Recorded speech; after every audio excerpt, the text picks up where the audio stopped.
इस गोला पर तो बहुत बुरा हाल है। और एक हमरा गोला है। हमरा गोला पर कोई फॉल्स केस होता ही नहीं। वहां पर कोई मेंटेनेंस भी नहीं है और कोई फॉल्स डीवी का केस भी नहीं होता।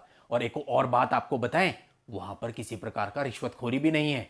अब हम सारे भाई बंधुओं को यही कहना चाहता हूं कि अरत को छोड़ करके हमरा गोला पर चलते हैं। अरत की तो बैंड बजी हुई है। यूएस, कनाडा और दूसरे देशों में जाने से बढ़िया है कि आप सभी लोग हमारे प्लेनेट पे जाने के लिए व्यवस्था करें। और तो छोड़िए, हमारा पास कुछ ऐसे लोग भी हैं जो इसरो में हैं, उनके ऊपर उनकी पत्नियों ने 498 के झूठे केस डाल रखे हैं। उनसे बातें करें तो कोई रॉकेट जाएगा तो वह हमको भेज देंगे। हम सब दूसरा गोला पे चलते हैं, वहां बिल्कुल शांति से रहेंगे।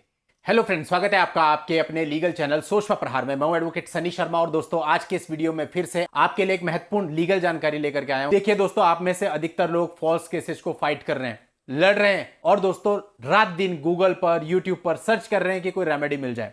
और दोस्तों, हमारा भी यही प्रयास है कि जिन लोगों पर फॉल्स केसेस होते हैं उनके लिए जो भी न्यूज, जो भी लेटेस्ट अपडेट्स आते हैं उनको हम आप लोगों के लिए लेके आए ताकि आप उनका फायदा उठा सकें। तो आज की इस वीडियो में बात करने वाला हूं मैं एक जजमेंट की, जिस जजमेंट में पति को बहुत राहत मिली और उसके ऊपर से पूरा का पूरा मामला हटा लिया गया। देखिए दोस्तों, कई बार होता है कि दूसरे पक्षकार की तरफ से गलती होती है और अगर हमने उसकी उस गलती को पकड़ लिया और उसी पॉइंट को पकड़ के पीट दिया तो ऐसे में हमको राहत मिल जाती है।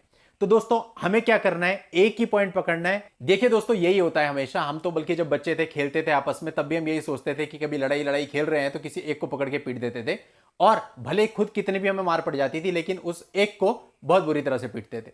वही दोस्तों यहां पे भी हमें करना है कि जितना भी कुछ आपके सामने आता है उसका किसी एक पॉइंट को आपको पकड़ लेना है और जो उसका एक पॉइंट आप पकड़ोगे ना, उस एक पॉइंट के बेस पे आप बाहर आ सकते हो। और मैं आपको बताऊं, जो मुकदमे सॉर्ट आउट होते हैं ना, वो एक पॉइंट की वजह से ही होते हैं। वो एक ही पॉइंट होता है पूरे मुकदमे के अंदर जो आपको जिताता है। और दोस्तों, जहां तक मैं अपनी बात बताऊं तो हम लोग भी कोशिश यही करते हैं कि कोई एक दो पॉइंट हमें पूरी पिटीशन में ऐसे हाथ में लग जाए जो आपको मुकदमे से निकाल सके। बाकी पूरी कहानी का कोई मतलब होता नहीं है। दोस्तों, आज की इस वीडियो में मैं आपको एक जजमेंट बताने वाला हूं। इस जजमेंट में क्या हुआ, इस पूरे मामले के तथ्य आपको बताऊंगा और साथ ही बताऊंगा कि जजमेंट के एंड में किस प्रकार से ये मामला पति पर से खत्म हो गया, कैसे उसको राहत मिली और ये बाकी जजमेंट से थोड़ा सा हटकर गए और आप लोगों को बहुत राहत दे सकता है। इस वीडियो में आखिर तक बने रहिएगा, आपको बहुत कुछ सीखने को इससे मिलेगा।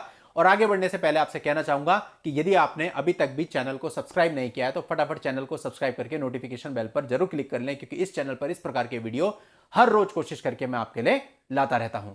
दोस्तों, इस मामले में 1998 में दोनों पक्षकारों की शादी हुई। इसके बाद उनके यहां पे गर्ल चाइल्ड भी हुआ और 15 मार्च 2000 को हस्बैंड ने अपनी तरफ से डाइवोर्स की पिटीशन फाइल कर दी on the basis of cruelty and adultery. इसके बाद वाइफ ने क्या किया, अपनी तरफ से केस कर दिया। जैसे कि आप लोग जानते भी हो कि अगर आप अपनी तरफ से कोई केस करते हो तो सामने वाली पार्टी अपनी तरफ से कुछ केसेज आपके ऊपर कर देती है। तो उसने 498 आईपीसी और 3/4 डीपी एक्ट के अंतर्गत अपने हस्बैंड पर केस कर दिया और साथ ही उसके पूरे परिवार का नाम भी उसमें लिखवा दिया।